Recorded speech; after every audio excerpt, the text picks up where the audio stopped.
Hola mi gente, espero que se encuentren muy bien. Mucho gusto, mi nombre es Wilmar González, docente ocasional del Departamento de Matemáticas y el día de hoy eh, traigo o quiero presentarles la solución del problema número 7 del taller 1 de cálculo diferencial. Bien, ¿ese problema en qué consiste? Consiste en lo siguiente. Tenemos eh, 4 puntos, el punto A, B, C y D, y el objetivo sería demostrar que esos 4 puntos representan los vértices de un cuadrado, ¿ok? Yo me tomé el atrevimiento de pintar esos 4 puntos en el plano cartesiano, ahí lo pueden ver. Y entonces en ese planito cartesiano, ¿qué logramos visualizar? Logramos visualizar el punto A, que está pintado en azul. Ese punto A tiene coordenadas menos 2,9 por un lado. El punto B tiene coordenadas 4,6.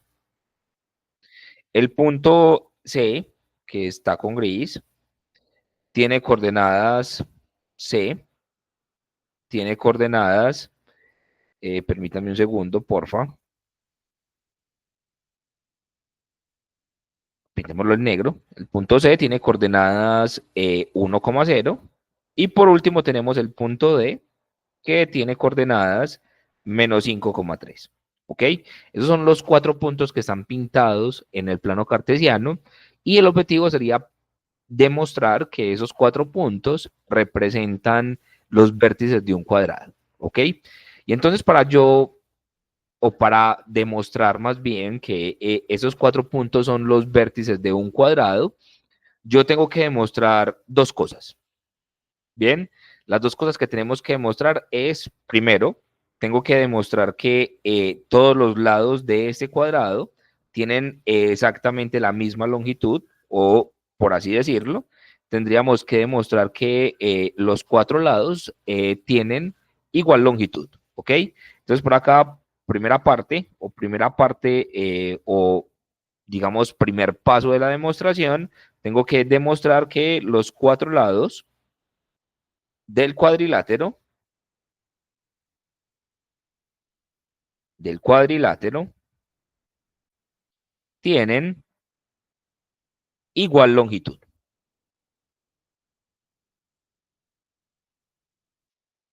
Bien, sería lo primero. Además de eso, notemos que en dicha imagen que tengo acá representada, yo les pinté con naranja los ángulos internos.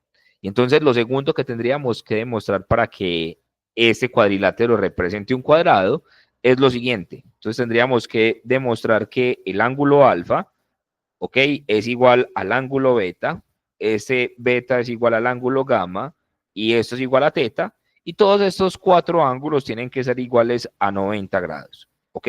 Si yo demuestro primero que todos los lados tienen igual longitud y segundo, que todos los ángulos internos son iguales a 90 grados, entonces esta figura o estos puntos o estos vértices A, B, C y D representan entonces un cuadrado, ¿ok?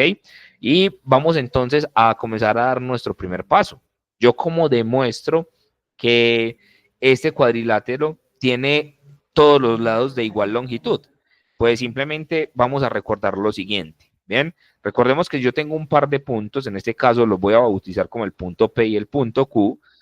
La distancia entre ese par de puntos la puedo cuantificar de la siguiente manera.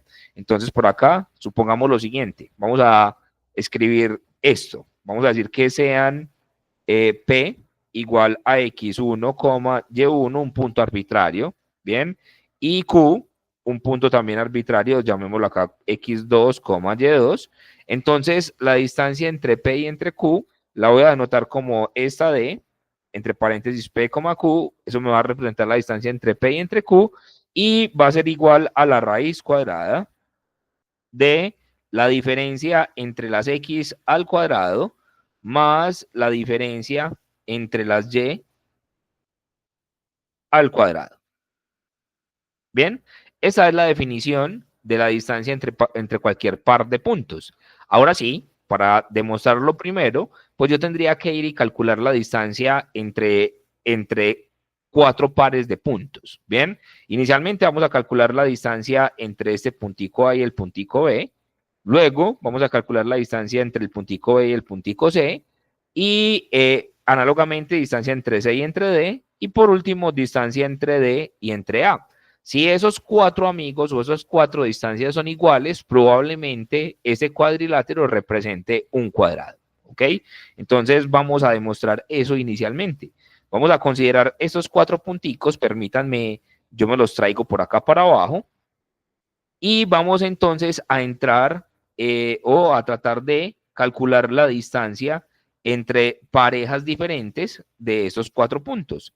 Entonces, escribamos por acá abajo lo siguiente. Quiero calcular, o para esa primera parte, quiero calcular cuánto es la distancia entre el punto A y el punto B, por ejemplo. Quiero calcular cuál es la distancia entre el punto B y el punto C. Quiero calcular cuál es la distancia entre el punto C y el punto D. Y por último, la distancia entre el punto D y el punto A. Por acá a un ladito voy a escribir entonces o a copiar y a pegar los punticos para que se nos sea más fácil calcular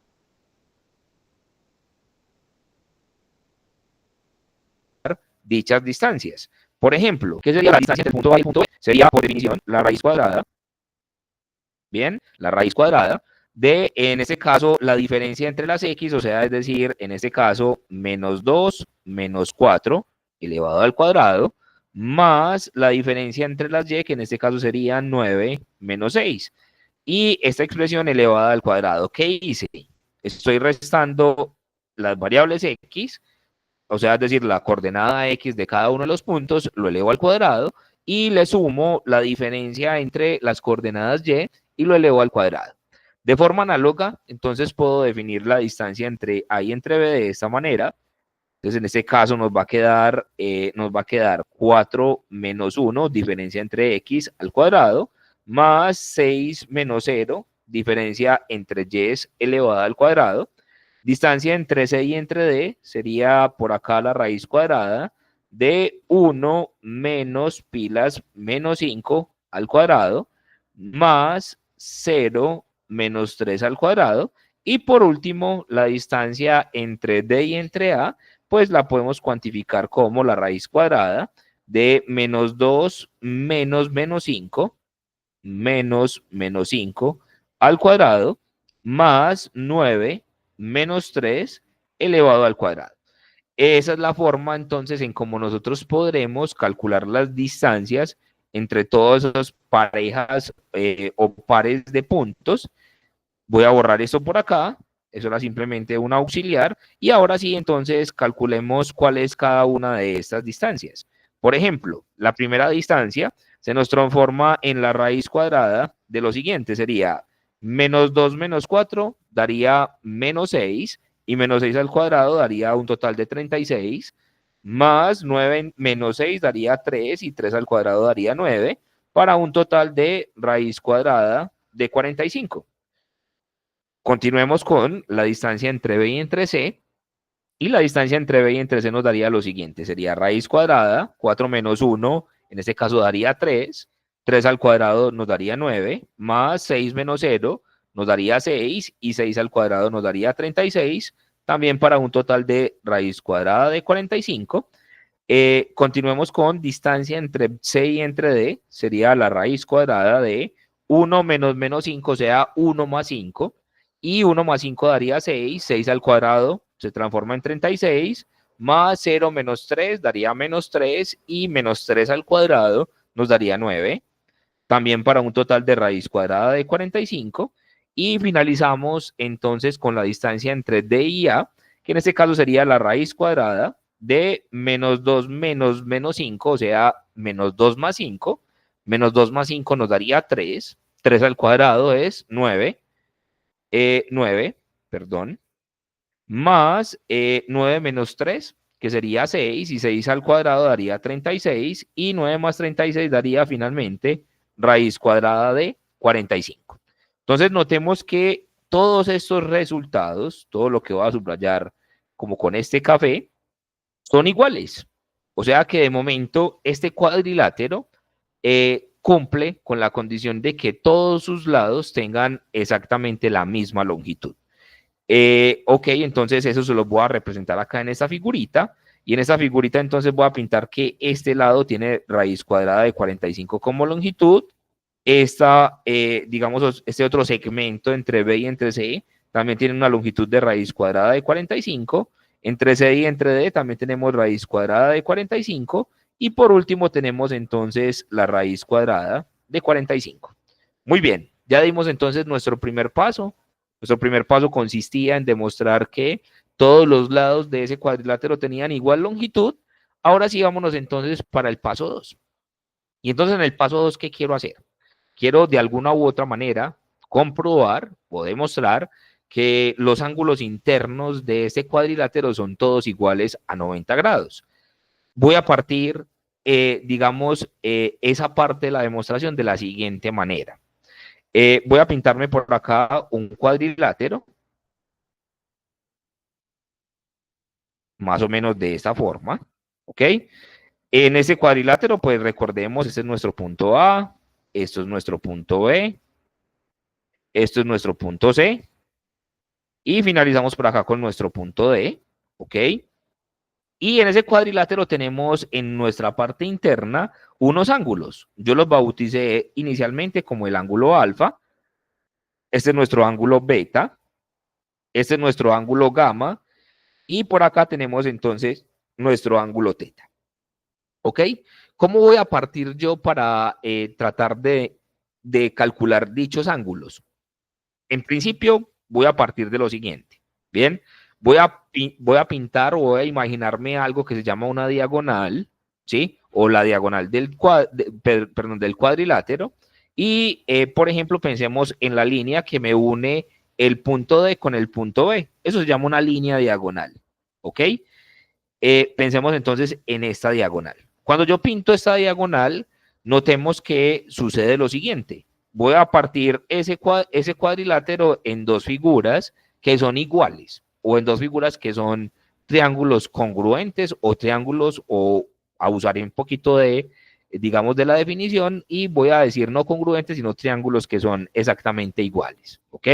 Entonces, por ejemplo, podríamos visualizar en la parte superior con este verde este triangulito, que es el triángulo que une los vértices A, D y C, perdón, A, D y B, ¿ok? Y en la parte inferior, con este amarillito, tengo entonces el triángulo con vértices D, B y C. Bueno, ¿qué sucede con estos dos triángulos? Estos dos triángulos son iguales, y entonces como son iguales, de momento yo podría venir y decirles lo siguiente. Podría decirles que alfa tiene que ser por obligación igual a gamma, ¿ok? Y de forma análoga, si yo pensara en la diagonal que me une al punto A con el punto C, pues tendría que ocurrir que el ángulo teta también sea igual a nuestro ángulo beta. Esto es, digamos, como un resultado inicial que se saca a partir de ese pequeño análisis, del análisis de haber yo, digamos, dividido este cuadrilátero en dos figuras iguales. ¿Ok? Ahora, ¿qué voy a hacer? Voy a tomar como una especie de zoom para ese triángulo verde, lo voy a traer, lo voy a pintar acá a un ladito y voy a comenzar a hacer un análisis a partir de trigonometría. Voy a usar una ley de trigonometría que recibe el nombre, se llama la ley del coseno. Veamos entonces cómo yo puedo aplicar la ley del coseno en ese triángulo verde. Entonces, por acá con verdecito, permítanme, yo me pinto, trato de pintar ese triangulito verde, más o menos es de esta forma, ¿ok? Y en ese triangulito verde vamos a representar como toda la información que conocemos. Este es nuestro ángulo alfa, ¿ok? Por acá sabemos que esta longitud que va desde acá hasta acá es igual a raíz cuadrada de 45. Esta longitud que va también desde acá hasta acá es igual a la raíz cuadrada de 45. Y ya sabemos que este triángulo es un triángulo isósceles. Y como es un triángulo isósceles, entonces este angulito de acá lo voy a poner phi, pues tiene que ser igual a este angulito de acá, precisamente por lo mismo, porque si yo tengo dos ángulos, opuestos a dos lados que tengan exactamente la misma longitud, entonces esos ángulos tienen que ser iguales. Eso se llama, o es en principio la definición de un triángulo isósceles. Muy bien. Y además de eso, notemos lo siguiente. Recordemos que por acá tengo unos vértices. Este es el vértice del ángulo, o perdón, este es el vértice o el punto A. Este es el vértice o el punto D, ¿ok? Y este es el vértice y el punto B. Así que yo podría emplear la misma definición o la misma herramienta que usamos hace un ratico para calcular distancias y podría venir y estimar cuál sería la distancia que existe entre el punto D y el punto B. ¿Ok? Y entonces vamos a tratar de calcular esa distancia entre el punto D y el punto B para que completemos al menos todos los lados de este triángulo. ¿Ok? Y entonces esa distancia entre el punto D y el punto B la podemos calcular de la siguiente manera. Recordemos que es el punto D, por ejemplo. En nuestro caso, el punto D es el punto con coordenadas menos 5,3, ¿ok? Y en nuestro caso, el punto B es el punto con coordenadas 6,4. Permítanme verifico esa información acá en la parte superior. El punto D es menos 5,3 y el punto B es 4,6. Ofrezco disculpas, acá están trocadas, entonces simplemente borramos esto y colocamos 4,6. Ahora sí, ya teniendo claro cuáles son las coordenadas del punto D y el punto B, vamos a emplear la formulita para la distancia. Entonces la distancia en este caso sería la raíz cuadrada de menos 5 menos 4 al cuadrado más 3 menos 6 al cuadrado. ¿Eso cuánto nos va a dar? Nos va a dar menos 5 menos 4 daría 9 y 9 al cuadrado sería igual a raíz cuadrada de 81 más 3 menos 6 nos daría menos 3 y menos 3 al cuadrado es igual a 9. Por tal razón, eso finalmente se transforma en raíz cuadrada de 90. Es decir, entre el punto D y el punto B, yo tengo una distancia total de raíz cuadrada de 90. Hasta ahí no hemos hecho nada extraño. Simplemente estoy haciendo un zoom de la mitad de este cuadrilátero que representa este triángulo verde. Bien, y para ese triángulo verde ya tengo definidos todos los lados. Yo ya sé que dos de sus lados valen raíz cuadrada de 45 y que el lado que se encuentra al frente del ángulo alfa, que es el que yo pretendo encontrar inicialmente, pues tiene que ser igual a raíz cuadrada de 90. Así que vamos ahora a emplear otra herramienta. ¿Cuál va a ser nuestra herramienta en este caso para tratar de estimar el valor de alfa? Nuestra herramienta consiste en algo que se llama la ley del coseno. Bien, la ley del coseno la vamos a emplear usualmente cuando tenemos un triángulo, no necesariamente rectángulo, un triángulo cualquiera, bien, pero para ese triángulo yo tengo definidos todos sus lados, ¿ok? Entonces, en este caso, la ley del coseno, ¿qué nos dice? Nos dice lo siguiente. Por acá voy a dar una definición con respecto a la ley del coseno. Voy a suponer lo siguiente, voy a suponer por acá un triangulito arbitrario y en ese triangulito arbitrario por acá tengamos nuestro ángulo alfa y voy a suponer que eso tiene longitud A desde acá hasta acá, de acá hasta acá tenemos longitud B y desde acá hasta acá tenemos longitud C. La ley del coseno establece lo siguiente, nos dice entonces que C al cuadrado tiene que ser igual a al cuadrado más b al cuadrado menos 2 veces a por b por el coseno del ángulo opuesto al lado, que es alfa. O sea, es decir, al frente del ángulo alfa, yo tengo el valor de c, que es como comienzo o inicio de la fórmula, y de esa manera entonces termina el coseno. Siempre vamos a terminar con el coseno del ángulo opuesto al lado que yo estoy queriendo calcular. Y entonces notemos que en este caso, pues yo puedo emplear la ley del coseno. Simplemente supongan que esto representa el valor A, supongan que esto representa el valor B y supongan que eso representa el valor C.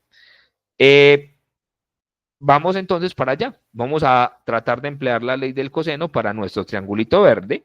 Y según la ley del coseno para nuestro triangulito verde, vamos a decir entonces lo siguiente. Que sea al cuadrado, sea raíz cuadrada de 90 al cuadrado, tiene que ser igual a nuestro a al cuadrado, Recuerden, A representa raíz cuadrada de 45, sería por acá raíz cuadrada de 45 al cuadrado, más nuestra B, que también es raíz cuadrada de 45 al cuadrado, menos 2 veces raíz cuadrada de 45 por raíz cuadrada de 45 por el coseno de nuestro angulito alfa, que es el que yo deseo o pretendo encontrar. ¿Cuál va a ser nuestro reto ahora? Nuestro reto ahorita va a consistir en despejar esta función trigonométrica. Quiero despejar la función, o más bien función, no, más bien la expresión trigonométrica.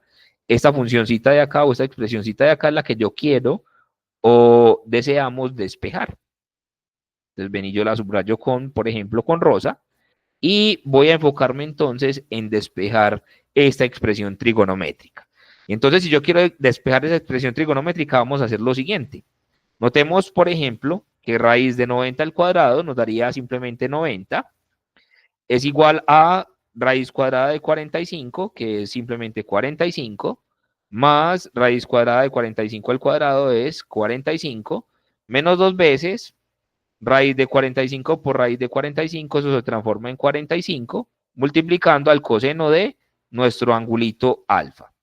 Bien, y voy a tratar de despejar ese coseno de alfa. Notemos que si yo quiero despejar ese coseno de alfa, esos dos compañeros que están sumando los voy a mandar para la parte izquierda a restar, y por último esta expresión que está multiplicando lo voy a pasar para el lado izquierdo a dividir. Así que el coseno de nuestro angulito alfa va a terminar siendo igual a lo siguiente, va a ser igual a 90, recuerden, los dos 45 estaban sumando, pasan a restar, y el menos 2 veces el 45 está multiplicando, pasa a dividir. O sea, es decir, eso sobre menos 2 veces el 45. Así que, si yo simplifico o calculo la parte del numerador, me doy cuenta de lo siguiente, me doy cuenta de que el coseno de alfa es igual, en este caso, a 90 menos 45, eso da 45, y 45 menos 45 es igual a 0. Y 0 dividido menos 90, pues en este caso es igual a 0. Esa es nuestra conclusión. Nuestra conclusión es que para este triangulito verde, ¿cierto? Para este triangulito verde que yo pinté hace un rato, pues llegamos a la conclusión de que el coseno de ese ángulo alfa, pues tiene que ser igual a 0. Ya nosotros por trigonometría sabemos que siempre y cuando nuestro alfa sea igual a 90 grados. Bien, eso era lo que yo quería demostrar.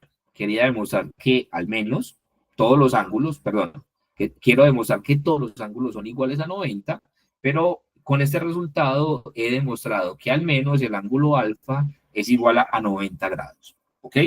Pero también recordemos del resultado previo, o sea, con el que yo comencé. Yo comencé diciendo que el ángulo alfa tiene que ser por definición igual al ángulo gamma. ¿Bien? ¿Por qué? Porque el triángulo verde es igual al triángulo naranja. Así que la conclusión, además, es que no solamente el ángulo alfa tiene que ser igual a 90, sino también que nuestro ángulo gamma también tiene que ser igual a alfa, tiene que ser igual a 90 grados. Ya voy, digamos, en la mitad del proceso. Ya he demostrado que dos de esos angulitos son iguales a 90 grados. Ahora, además de eso, notemos lo siguiente. Parémonos nuevamente en nuestro triángulo verdecito. Lo voy a pintar de nuevo por acá. Y en ese triángulo verdecito tengo lo siguiente. Voy a pintar nuevamente por acá dicho triangulito verdecito. Bien. En ese triangulito, supongan que es el triangulito verdecito. Bien. En ese triangulito verdecito acabamos de demostrar que ese ángulo de acá vale 90 grados. Por otro lado, sabemos que esto vale raíz cuadrada de 45, esto vale raíz cuadrada de 45, esto vale raíz de 90. Y hace un rato había dicho que por acá tenemos el ángulo phi y que por acá tenemos otro ángulo que lo llamábamos phi. Recordemos además que para todo triángulo se tiene que cumplir la siguiente condición, que la suma de todos sus ángulos internos tiene que ser igual, ¿sí? La suma de todos los ángulos internos tiene que ser igual a 180. Así que por acá voy a plantearme la siguiente ecuación. 90 grados, que es el que ya acabamos de construir, más phi, pues tiene que ser igual a 180 grados. Ok. Notemos que de este chorizo o de esta expresión que yo tengo acá, nuestra única incógnita es nuestro phi. Así que, por ejemplo, vamos a decir que phi más phi, 2 veces phi, es igual a 180 menos 90. O sea, es decir, 2 veces phi es igual a 90. Por tal razón, la conclusión es que phi tiene que ser igual a 90 entre 2, que es igual a 45 grados. O sea que yo me regreso nuevamente a nuestro cuadrilátero, ¿bien? Y escribo ese valor de phi que es igual a 45 grados, me doy cuenta de lo siguiente. Me doy cuenta de lo siguiente. Voy a pintar nuevamente nuestro cuadrilátero completo. Bien, pues por acá tengo nuestro cuadrilátero completo. Y en ese cuadrilátero completico voy a pintar como toda la información que hemos obtenido hasta ahora. Ya sabíamos que este ángulo de acá valía 90 grados. Eso era lo que yo demostré, o eso es lo que hemos demostrado hasta ahora. Este es el punto A. ¿Ok? Además de eso, este ángulo de acá también era de 90 grados. Y recuerden que yo partí esto por algo que se llamaba una diagonal. En esa diagonal, o gracias a esa diagonal, hemos llegado a la siguiente conclusión. Este ángulo de acá era de 45 grados. Este ángulo de acá era de 45 grados. Muy bien. Y como ese triángulo de arriba tiene que ser exactamente igual al triángulo de abajo, entonces este angulito de acá tiene que ser igual a 45 grados. Y este angulito de acá también tiene que ser igual a 45 grados. Por tal razón, todo esto de acá que representaba nuestro ángulo teta y todo esto de acá que representaba nuestro ángulo beta, pues tienen que ser iguales a 45 más 45. Entonces, conclusión, teta finalmente termina siendo igual a beta y termina siendo igual a 45 grados más 45 grados para un total de 90 grados. Con eso finalizamos el problema. ¿Por qué lo finalizamos? Porque acabamos de demostrar entonces que, primero, todos los lados de ese cuadrilátero son iguales, tienen igual longitud, y segundo, pues acabamos de demostrar que todos los ángulos internos de ese cuadrilátero, pues son iguales a 90 grados. Con esto queda cerrado entonces el ejercicio. Muchas gracias, espero haberme hecho entender, y hasta la próxima. Chao, chao.